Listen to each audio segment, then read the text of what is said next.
Welcome to Wake Up with Marci, a deep dive into self-discovery. I'm your host, Marci Hopkins, and this is the space where we get real about life, transformation, and finding our true selves. Welcome to Wake Up with Marci. If you're here, you're on a journey of self-discovery, seeking parenting tips, mental wellness, and guidance through life's transitions. I'm Marci Hopkins, your host, and I am thrilled to be here with you today. I want to thank you for listening or watching on YouTube. Today, we're tackling a crucial topic that impacts so many of us, and that is toxic relationships. We will learn how to break free from toxic relationship patterns and empower ourselves to create healthier connections. How can we recognize these harmful dynamics and reshape our interactions for the better? What's at the core of repeating these negative relationship cycles? These are questions that we will dive deep into during the interview. Joining us is Jessica Anne Presseler, a nationally recognized psychotherapist with over 35 years of experience in healing from narcissistic abuse and trauma. Jessica is the author of the upcoming book, Traitor Within, set for release in summer of 2025, offering key insights and strategies for overcoming toxic dynamics. Together, we'll uncover how to identify toxic patterns and take actionable steps towards healing and healthier relationships. So let's dive in, wake up to the possibilities of positive change with Jessica Anne Presseler. Jessica, thank you so much for coming on the show. Thank you for having me here. I am so honored to be on your podcast. Well, I'm grateful for your insight and for your help to change our thoughts and our perspectives and why we continue in these cycles of negative, toxic relationships. And I am definitely guilty of that one. Most of us have that as well. Yeah. So before we really dive into your personal story, can you tell us what is a toxic relationship? And in your views, what are like some common signs that we can look for if we're in one? Well, number one, losing yourself. Mm, You find that you're exhausted all the time. When you find that you're, bending yourself into pretzels trying to make it work. When you're using, tactics like denial and self-blame, and you mindful of how you feel it in your body, but you mhm. lose yourself. Yeah, You no longer, sometimes people will say they no longer recognize themselves anymore. exactly. And, I feel like when I was going through all of that, I Mhm. mean, I had lost myself, and it stems so much from my childhood and not having the love for myself and self-worth and knowing how to create those boundaries. Mhm. And you too Mhm. dealt with the same, but in different ways. And our stories are all different, but can affect us the same and throw Mhm. us into this cycle of toxic relationships. And not even just uh, with a partner, a love interest, but also with friends and family and so on. So, can you share a little bit more like what was your experience? What drew you into the pattern of toxic relationships? So in my childhood, and I'll go through it quickly, we all have different stories, but Yeah. I had some trauma in my childhood, which led me to feel fearful of abandonment. I Mm, had a father who was an alcoholic, an adulterer, and although he was my favorite, parent, I was daddy's little girl. He could change on a dime, so I was always worried about my safety, my emotional safety. My mother was cold. She was brilliant, but she was cold. She was dealing with her own relationship as well. And so I didn't get any emotional support, any emotional love, any emotional support. The rule was for me to stay silent at the dinner table. My emotions didn't matter. My feelings mm, didn't matter. If I said anything, I was too sensitive. And you learn the rules. You learn to stay safe. You learn to be quiet. mhm, You learn to excuse the behavior. You learn to, you watch your parent. I watched my mother turn the other way when my father cheated, when he became a mean drunk. turn Mhm. the other way, make excuses for his behavior. I saw her advise other people to do the same. And when I came to her as a grown up with my toxic relationship, she told me to do the same. So it was Mm. a message. It was intergenerational. My grandmother would say the same thing. This is your partner. This is your husband. He is number one. It is your job to make the relationship right, whatever it takes. That was my message. My Yeah. other message was carry on.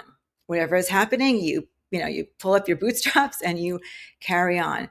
Mm. And so I watched my mother. My mother was a pretty famous appellate court judge in New Jersey. She was the presiding Um, appellate court judge. She functioned well. She wrote the court rules. She was looked, very nice. And yet, in her private life, I think some of us are very high functioning in so many ways, yeah. but this traitorous part of us comes up in one area of our life. And for me, it was romantic relationships. But in my childhood, I learned these skills of how to survive, and they helped me. Mhm. But then in my adult toxic relationships, my romantic ones, because my other relationships were actually pretty healthy, I used the same skills in order not to be abandoned, in order to feel safe, which meant I looked the other way when they cheated. When they were abusive physically and mentally, I made excuses for their behavior. I was Yeah. very empathetic and caring. I knew that they had difficult childhoods. I knew where it came from. Right. I would say, let's go to therapy for them, not even for us. Yeah. And I was a psychotherapist. I was there to fix them, right? Yeah. So, but piece by piece, I lost myself. I spent every day walking on eggshells. I spent every day worrying about how I was going to fix it.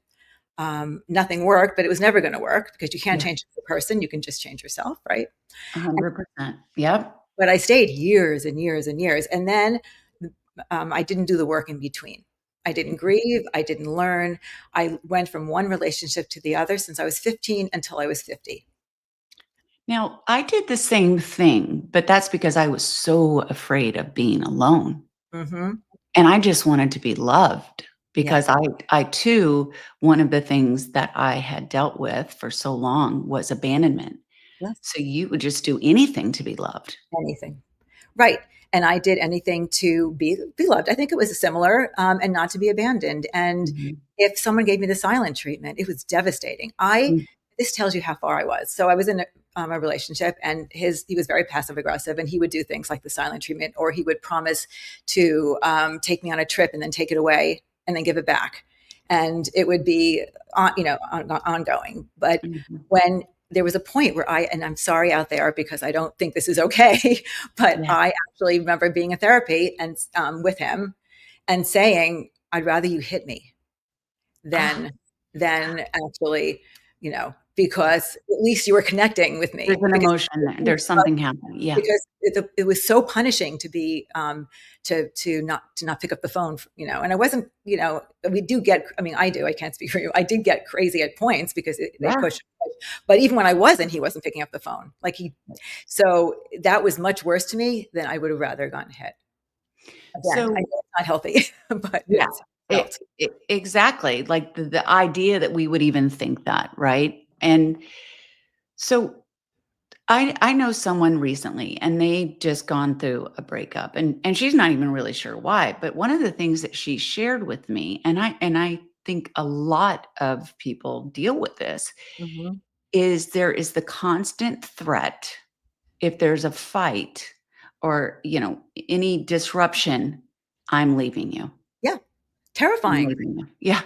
I mean, you don't even have to have abandonment issues like I Yeah. did, Yeah. um, and to even be terrified by that.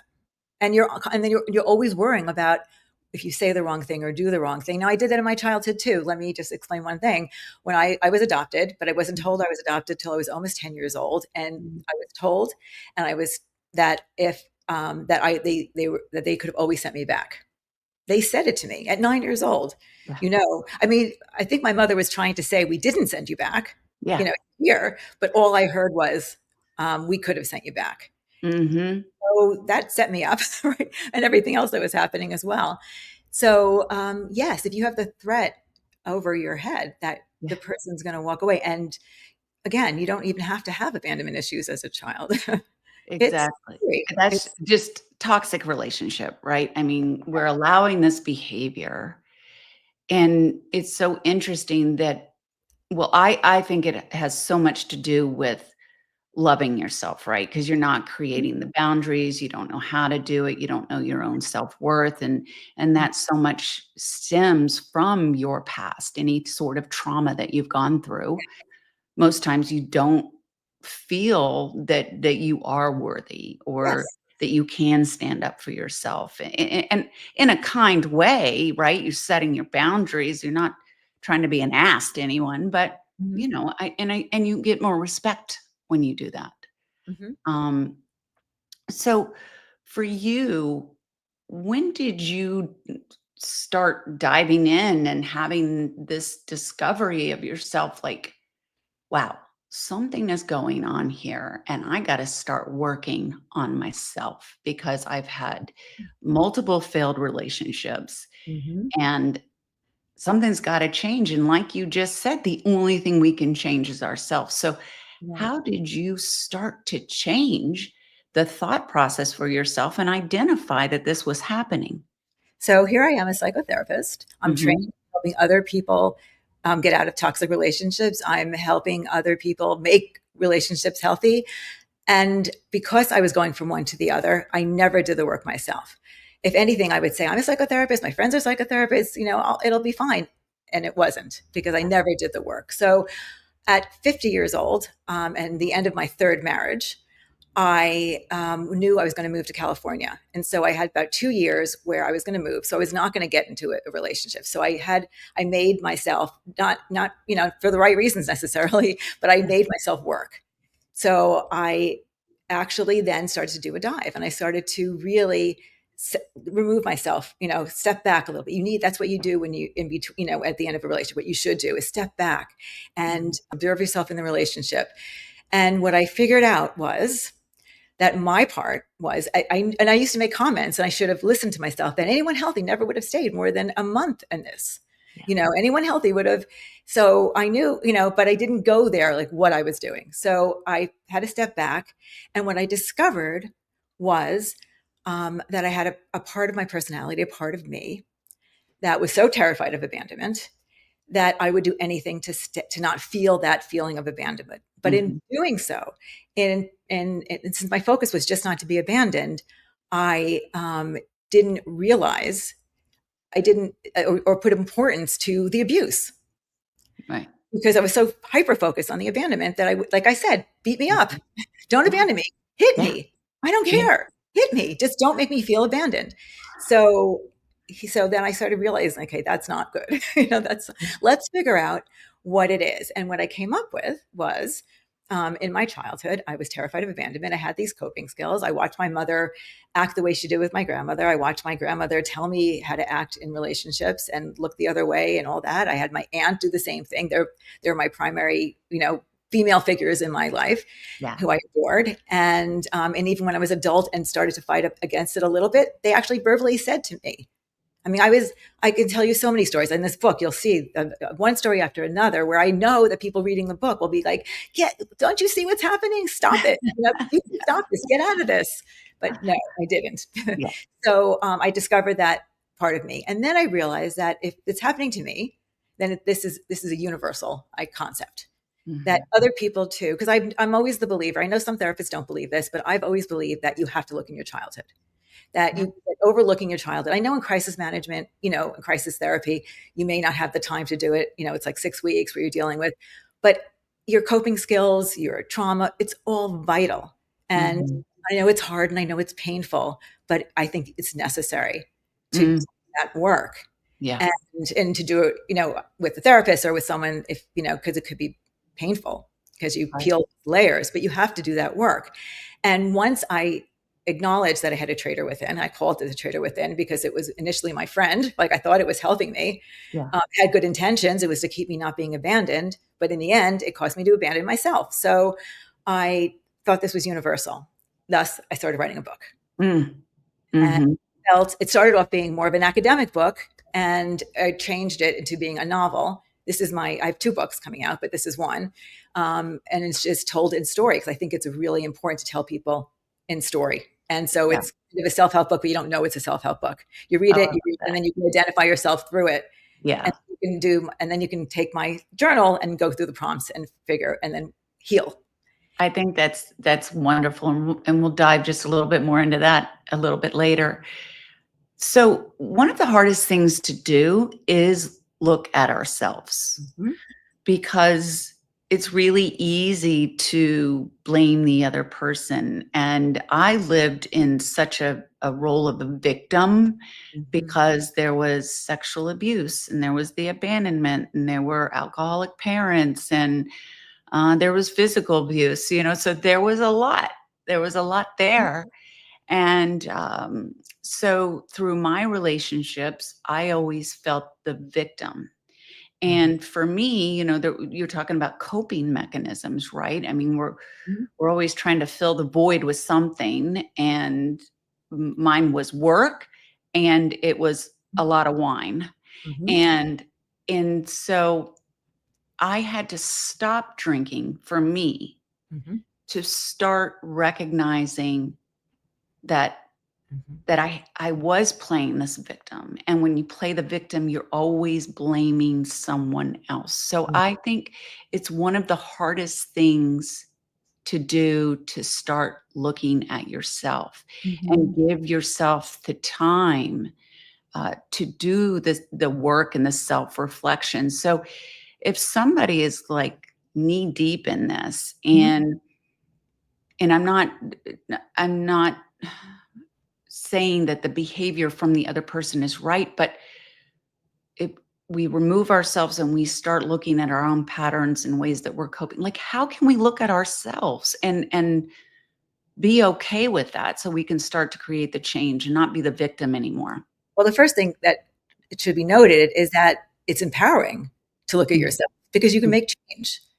Again, you can't change another person. So you and by the way, I'm very sorry for what you went through. And there is a part of you that was a victim. So I don't want Mm.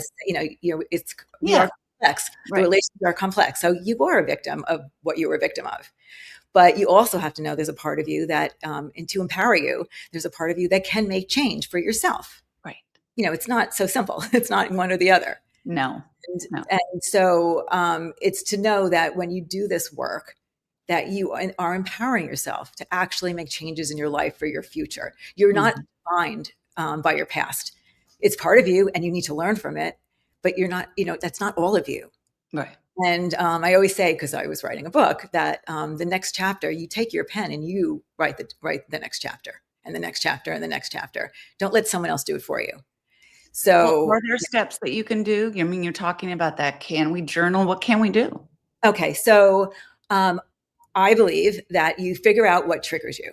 So for me, as you know, it was abandonment. For you, it was abandonment. So you figure that out. And then now I have trigger bracelets, which I will give to people for free if they give me an address. Oh, But awesome. so but you, whatever it is, you have, a tool. That's one of my tools, that you have this bracelet. So when I feel triggered, like I feel like I'm feeling abandoned, I look Mhm. here. And we all can do different things.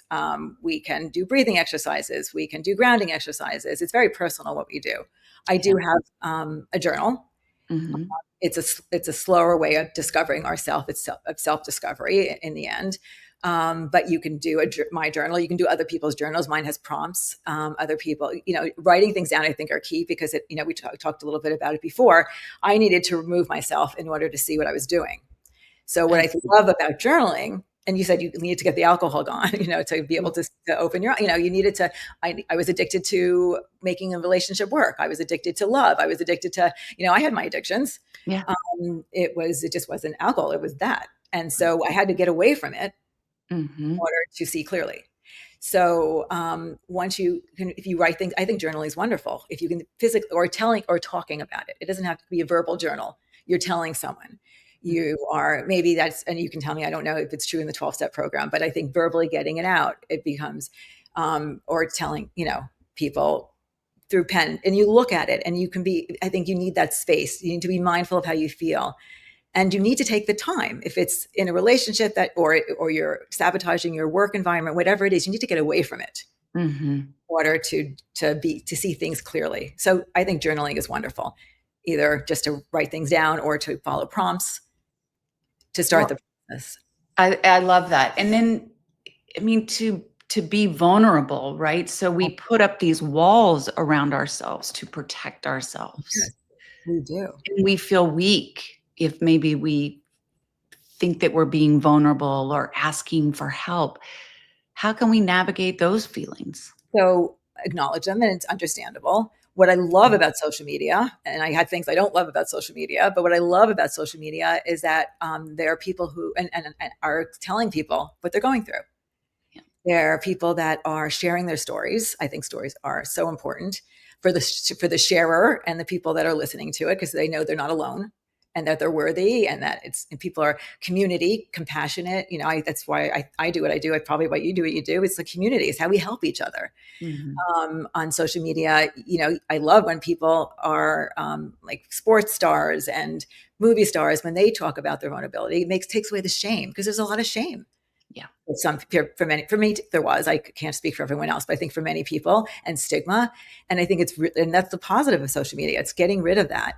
And yes, it's going to be hard when you start peeling those layers. There was a reason why we have those boundaries up. There's a reason why we're protecting ourselves. So peeling this layer, it's going to be painful. That's why I recommend you don't do it alone. Mhm.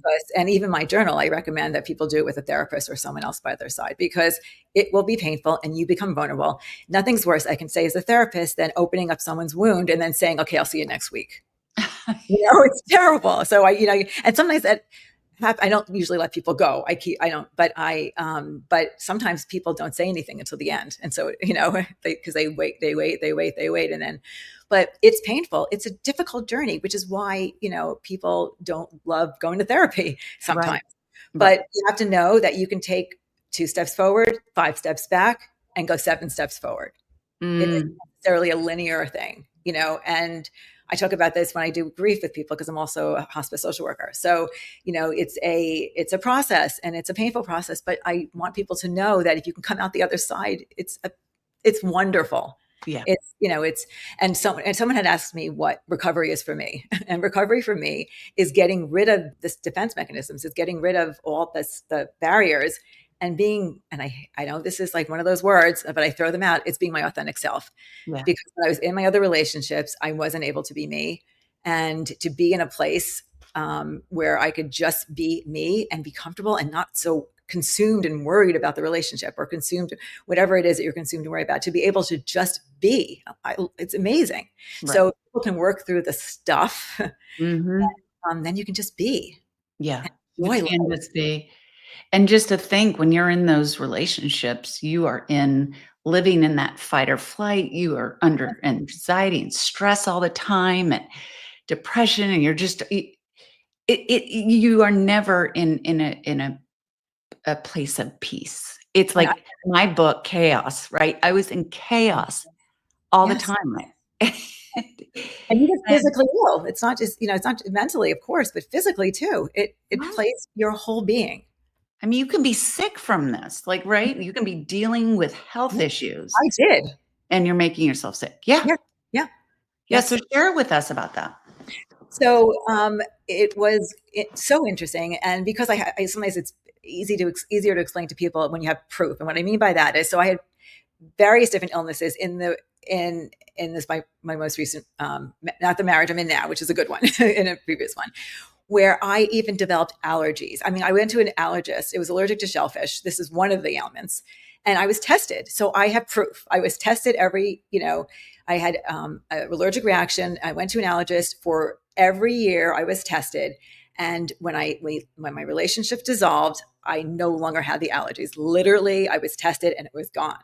Mm, I had infections in my body that would not clear up. That was mhm. gone when we split. I had, so yes, Yeah. it's all You're connected. living with high levels of cortisol, Right. and there's so much chemically that's happening in our bodies, right? Yes. Right. Yes. And that's the crazy thing. And I know for me, like, I had to change so many, like, daily things that I did, actionable items that I had to incorporate into my day and still do. Mhm. So what kind of methods do you practice and give up and suggest for others, or even if they were to come to see you? Yeah. Well, I talk about these bracelets, but it doesn't have to be a Mhm. bracelet. It could be your own bracelet. It could be anything, something that reminds you when you're triggered that Mhm. of what to do. Mhm. Because we're all going to be triggered. I mean, like, you can take your trigger within and you can put it into the garage, but sometimes it may be triggered. It may pop out again. So it's being prepared for those triggers, being mindful of how you feel and being prepared being proactive, being prepared for those triggers. To Mhm. also know that, if, like I said before, if you take a few steps back, it doesn't mean you're done. You can still go forward. If you have a therapist who is trauma informed, who knows if you're in a narcissistic relationship, who knows what a narcissist is, Mm. because some of them can traumatize you. They can be they can be the narcissistic person's flying monkey. You have to be very careful who you pick. The court system also very careful where you go. You need to make choices for yourself to protect yourself. Mhm. So that's why knowledge is so important. Knowledge of who you're dealing with, knowledge about the relationship, knowledge that there's chemical things, as you said, that goes off like trauma bonding. I mean, there's things that go on in toxic relationships that are not just about how you show up. Mhm. There's actually things that, the abuse actually does things to you, as you mentioned before too, in relationships. It's not Right. knowledge is vitally important, and boundaries. Stay away from people, places, things, concepts, ideas that are going to hurt you. Yeah. Figure out what they are and don't go near them. And Good. yes, you have kids, you got to be near your ex. Okay, but make it safe. Make it as safe as you possibly can, and surround yourself by people that are non-judgmental, that are going to believe you, that are compassionate, caring. To make You really have choices. And You do I have know some choices. people have less choices. I get it. I'm not, saying that everyone could just get up and go. There's financial reasons. There's children. There's all kinds of things. But there are many resources out there. If you're in a high conflict divorce, that you can have apps where you don't talk to the person. You can have, supervised visitation. I used to do that many years ago too, Mm. where you can make it safer for people and the kids. I mean, there are ways to protect you. There are many more resources out there. You just have to figure out what is right for you. Mhm. You do have to do some research for yourself. Mhm. And I want to talk to the person that is in a relationship and you may feel like it's not going well. You've grown apart, you're not being so kind to one another anymore, and you're at a point where like I need to get out of this. But then maybe there's a glimmer. Maybe there's a glimmer. Maybe there is a way to come back. You both have dealt with different backgrounds. Maybe one has suffered more with the trauma and creating a little more conflict. And maybe you're the one guilty of making it a little more toxic. Mhm.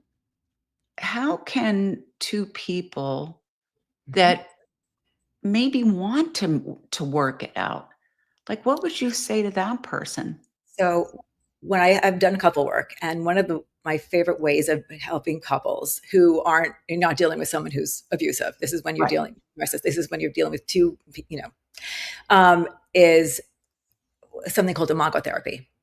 And so basically, when people fight, many times, I don't remember exactly that. I'm just going to throw this out. 80% of the fight, it has to do with their previous trauma, Yeah. and 20% has to do with what's going on in hand. Yeah. So if you work with a couple to understand where each other's traumas are, if Mhm. they can understand that they're triggering each other, two things can happen. One is people will understand themselves, but you also can actually heal each other. Mm. You can become closer, because it doesn't, and so so it doesn't become about the individual, I don't know, whatever it is, the mother-in-law, whatever it is, that's not really what it's about. Right.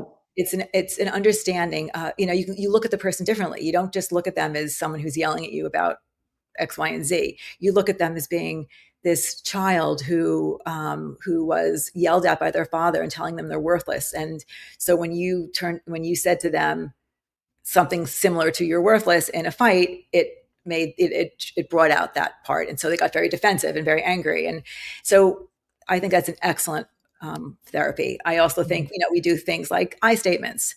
If you come to someone and you use I statements and said, if you're doing this and you're doing that, Yeah. people will listen.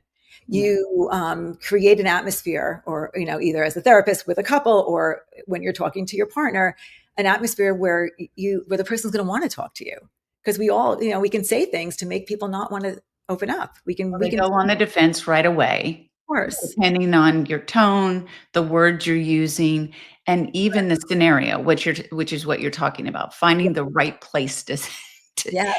to present Yeah. something. And Yes. maybe yeah, that has And been difficult. we learn things like love languages. Yeah, We learn what each person likes, what makes them happy, not just how we're going to present, but how we learn about each other. It's fun. I yeah, mean, if you're in a relationship that really has capacity for a very healthy relationship, you can have a fun time. Healing each other and exactly. Exactly. And really taking note of like, oh, we're falling back. We're falling back into old behaviors, right? be What mindful as a couple too, not just as an individual. right. What can we do to help one another? So Right. you now say you are in a great relationship, which is wonderful. Congratulations. I am too now, which I love. Yes, it's great. Life is so different. Yes, it's so Um, different. and that's so wonderful. But again, I had to heal so much for myself. So Yeah. what would you say, like, how did you kind of re-enter that dating scene and find that person and eh, let's just start there. Like, yeah, like somebody has just come out of a really bad relationship Mhm. and maybe they've started doing some work on themselves and they're ready to start dating again, right? Mhm.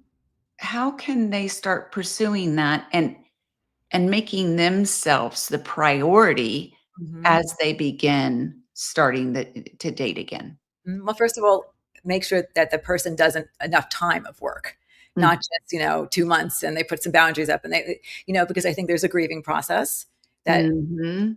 happen, and there's a self discovery process that should happen, and figure out what you want and and figure out your part if there was a part. And there's not always two sides. We depending on how toxic going to be, but to figure out what you want. I mean, there's stuff that has to happen first. If you really are at a place where you're ready, Mhm. then yes, start dating, but go slow. Yes, I know out there in social media land, we talk about the red flags and all that, but you have to trust what you're feeling. I think be mindful of how you feel when you go on these dates, however you Mhm. do it. If it's through Mhm. an app or it's being introduced or whatever. Be mindful of how you feel. Be Try to go slowly. I think that on social media, people throw out like, "What's the red flags? How do you know this? How do you know that?" People talk about love bombing, for example. And I Mhm. want people to know that you could feel like you're love bombed, and it actually may be a nice person who's just kind and caring. So we have to be careful not to, what we listen to and how we feel. But trust yourself, talk to a friend. If you feel like something's off, talk to a trusted friend or a therapist and say, I was on this date with this person. And I started getting some of the same feelings I was feeling in my toxic previous relationship. I don't know if it's me. I don't know if it's them. What do you think? You don't have to make those decisions on your own, but also make sure that whoever you talk to, um, they're going to be given good advice because, we all come from our own stuff. Oh, And we so all come from our own stuff, and I like what you're saying. I think your intuition tells you a lot. I do. So can you share just like now that you're in this Mhm. relationship, you're very happy. Mhm. What are our few things you did differently to create a better relationship for yourself? Well, I did the work. So I didn't date seriously for years. And Mhm. as I said, part of it because I was moving. I don't know if I would have been as good if I was not moving. So, Yeah. but I did do it, and I did the work, and I did the grief work, and I figured out the traitor, and I went with how I felt. I definitely went with how I felt. Uh, some may say I was still went pretty quickly because we got engaged and married within a year, but Well, I'm so happy for you though that maybe, if it's right, it's right. happened to have been right. But we also spent a lot of time together, and I knew a lot more. We both knew a lot more because we're older. I met him when I was 51 or 52, and he's 8 years older than me. And Things so, move quicker when you get older. Let's yeah, just we have put less it out time there. too. You want to like I enjoy like your my time time. together. But we also had more time together too because my kids were in college or older, and we had more Mhm. time to spend Yeah. more. And he was very open and very. first of all, he's a wonderful soul. He's a Mm, very giving, compassionate. I liked how he treated other people. I liked mhm. how he so it wasn't just how he treated me. I watched how he treated people. I watched Yeah. his view on life. He was very open. I got to know who he was. Mm, I didn't. I got to meet his family, who was also equally as wonderful. These were things that I didn't feel.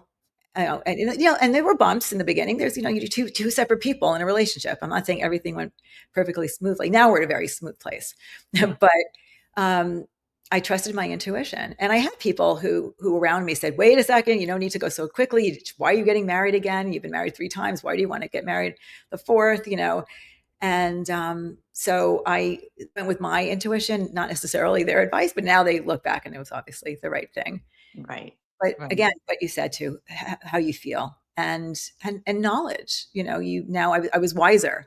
I could Right. see more clearly, and he had and I also never thought about what I wanted before that time. I also took figuring out what did I want. For me, Right. it was never about that. It was how can I help them? How can I, yes, the initial attraction and the need to be wanted. So I will say that was very seductive in the beginning. Right. But but then it all became about what I can do to either keep them or and it wasn't like that here. It was just two individuals with two separate lives that came together and enjoying life. Mm, mm. How about you? Well, so Ray and I, we had been married. Let's see, I'm sober almost 10 years. Mm. We've been together almost 25 Oh, years. wow. Okay. And it really wasn't till towards the end that we were going through some really, really hard times. And listen, we had our own problems because of different I never talk about his side of anything, right? I only share my story. That's all I share. Hmm. But what happened is that I was such a victim and I lived in so much resentment because of all the pain that I'd gone through. And so I thought Ray was the enemy until I hit my rock bottom and realized, Marci, what are you doing? What the hell are you doing? You're about to blow up everything that you've worked so hard for in this life, right? Hmm.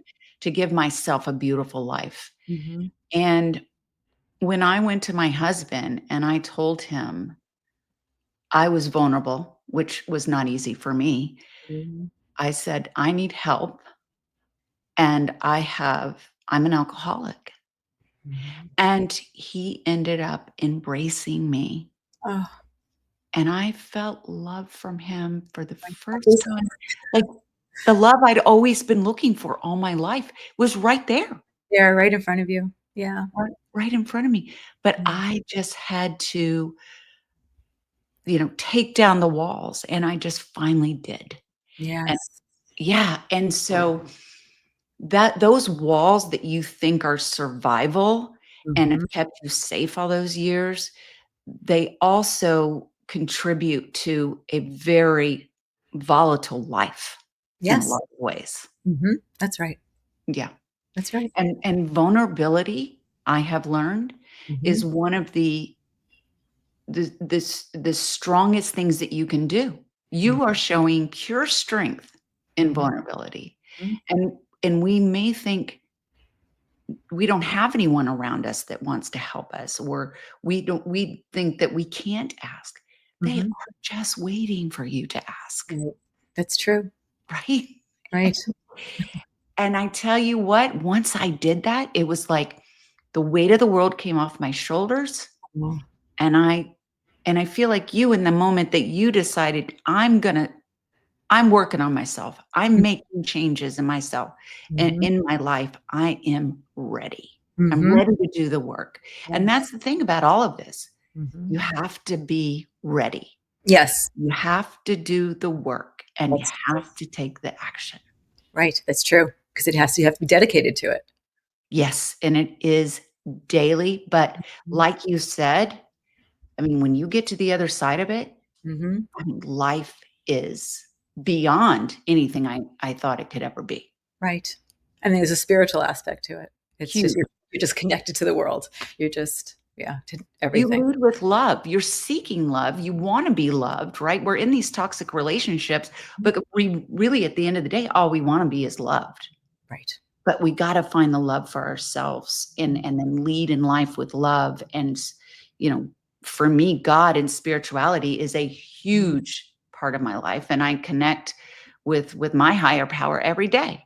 And because of that, um, I am now leading a beautiful life. And again, I'm working every day at it, but Mhm. it's fantastic. Yeah. And it sounds like you're doing the same, right? We have people like you that can help us. We have all of the methods and the support and all. But again, we have to do it. Mhm. So I'd ask you, for those out there Mhm. that are struggling to Mhm. break free from these toxic relationships, Mhm. what advice would you give on using awareness Mhm. as that tool for change? Like, how can you maybe just, if they walked away from this, what is one thing that they're like, maybe it'll spark something for them? To know that there are resources out there, that they're not alone. I want to caution people because sometimes walking away from toxic relationships can be dangerous or more difficult. So I want to make sure that they connect themselves to loving people, if it's friends, professionals, organizations around. Because Mm, sometimes if it's an abusive relationship, the abuser gets worse for a mm, while. So yeah, I have to caution. yeah, But but there are many resources out there. There are many organizations, therapists, people that are educated and can help you. And when you get to the other side, it's worth it mm, than having a life in these abusive, toxic relationships. But mm, I have to caution because it's yeah. sometimes, it's Yeah, I not mean, if you are in an abusive relationship, that is on a whole nother level. right. And I mean, that is very difficult. And I I mean, I could just talk about this all day long. I mean, I'm gonna have to have you back on because it's even important for you're talking about the people that we bring into our life and creating the support system before Mhm. you maybe even take that exit, Right. Oh, absolutely. right? Yeah. So what would you say to the people that are on the outside? They are there Mhm. for that person that is going through this. Mhm. How can they help in any way? I mean, So can they encourage it or what should they do? So the most important thing is to gauge where that person is, because if they're not ready to leave, if you push Mhm, too hard, you will no longer be their friend, mhm, and you will no longer be able to help them. So you have to you have to see how they're feeling, but be ready with the resources, be ready with the connections, be ready with an exit plan, whatever it is. If we're talking about a very serious situation, yeah, a dangerous one, be ready. You can hint a little bit, but I would just be careful because the worst thing is not having you there to help them. yeah, So just be prepared, because people will, people or their abuser will, try to push you away if you push too early. right. But be prepared with the information for them. And if you're dealing with a relationship where it's toxic but not dangerous, Yeah. which is I think your initial question, and I went off on a tangent, um, No, no, it's important to is discuss and address. is to know that you will be okay. Mhm. But you're gonna feel, they say, I think people go back, I've heard 7, I've heard 9, I've heard 5 times. People have a tendency of going, saying they're leaving and going back and saying leaving. But if you're really ready to go, um, you will, and it's not a healthy relationship, you will come out okay. I mean, I Yeah, did. yeah, I'm great now. yeah, And I learned from it. I'm not saying that, I don't have, I personally don't have any anger or resentment of my past. It was a difficult time to go through. I wish my kids didn't see it. You talk about mhm, intergenerational trauma. I mean, there's a million reasons I'm doing what I'm doing. One of which is I want them to see healthy, yeah, yeah, and because that's me too. That's yeah, me too. I it mean, did. there's generational cycles of addiction in my family and just basically undercurrent of unhappiness. Mhm. So sadly, Yeah, sadly. so you Um, try to change it for them. mhm, Try to mhm, show and I want to change that for my children and working very hard at that. And and people should um, know that when they leave, people are always so scared, like, divorce is terrible for children and all that. But if they're watching a very unhealthy relationship, it's actually, if done correctly, a divorce is healthier for children. it is, and believe me, kids pick up so much more than you realize. And you're right. And if you're in the other room screaming, Mhm. you are affecting that child. And if you're continuing to do that, believe me, you staying together is not better. Right. And they pick up on things. So I didn't have a screaming relationship. I Mm, cried. yeah. So because everything that was said to me that was not nice was done by text or it was very Mm, strategic, text and email, mhm, never in mm, front of kids. But I cried because mm. I was never an angry person, which we can talk about that too, where I think anger actually, like a wound, is actually helpful. Uh, But I was taught not to be angry because being angry means someone's going to hate me and then they'll push get it all down. Yep, yep. down. Mhm. So I may get angry for the millisecond that something happens and then I push it away. So I didn't have anger, but I had internal pain and Mm, cried a lot. So mm, my daughter had said to me when I thought she didn't see anything, why are you staying in this relationship? You're crying every weekend. Well, I was crying actually 7 days a week. She just didn't see it, but you're uh, crying every weekend. Like, yeah, why are you here if you're so unhappy? I'm like, yeah, you see that? Like, I thought because we didn't yell. You yeah. didn't know. Yeah, I just, and I'll piggyback on that one. My son is 21 now, Mhm, and I stopped drinking when he was 12. mhm, And he is now dealing with the trauma of what Ray and I were going through at that time. mhm, And I didn't think naively, did not realize how much it affected him mhm, and how much he was holding on and onto. And now he's dealing with it at 21. mhm. So Is kids he are resilient, but they need help too. Oh, but there are I know that and kids are resilient, but yet no, not completely because look at the trauma that we went through and why we behaved the way we did. Exactly. So, Exactly. the goal is to have, kids where they don't need to go to therapy, you know? Yeah, that's what we hope, right? And thankfully we're talking about it more and we are normalizing this conversation and getting help out there in all these different capacities. So Mhm. just share with us about your books again and where we can find you. Okay, so all social media, Jessica Anne Presseler. I have a website, jessicaannepressler.com, and on that website, you can get the PDF form of my journal, your Trader Within journal, which is Mhm, 365 for days prompts, one prompt per day, but you don't have to do it every day, to help you with self discovery, to understand your Trader Within, and to heal yourself. Prompts. mm, mm, And it will be available in a hard copy. But as you know, when a publishing company takes a few months to get more than a few months to get the hard copy out, so that will be available in a few months. And then my novel slash self help book that you don't know is a self help book will be out, hopefully by the end of the summer.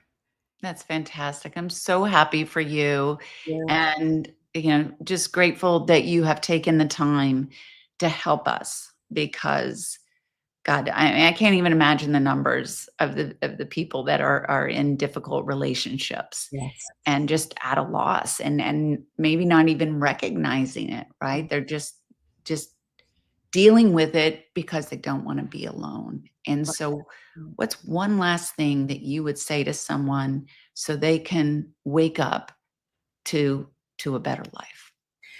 So as long as you surround yourself by loving, compassionate people who are non-judgmental, and or professionals, you can really lead an incredible life. You don't have to stay in a toxic relationship.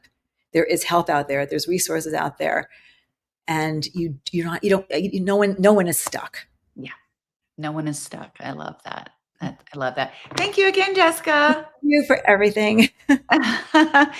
All right. Well, thank you all so much again for listening or watching on YouTube. And I look forward to seeing you next week. So, taking a deep dive, it sometimes is hard, but sometimes so necessary so we can move to the next chapter in our lives and wake up to our happiest lives. So, all right, guys, See you later.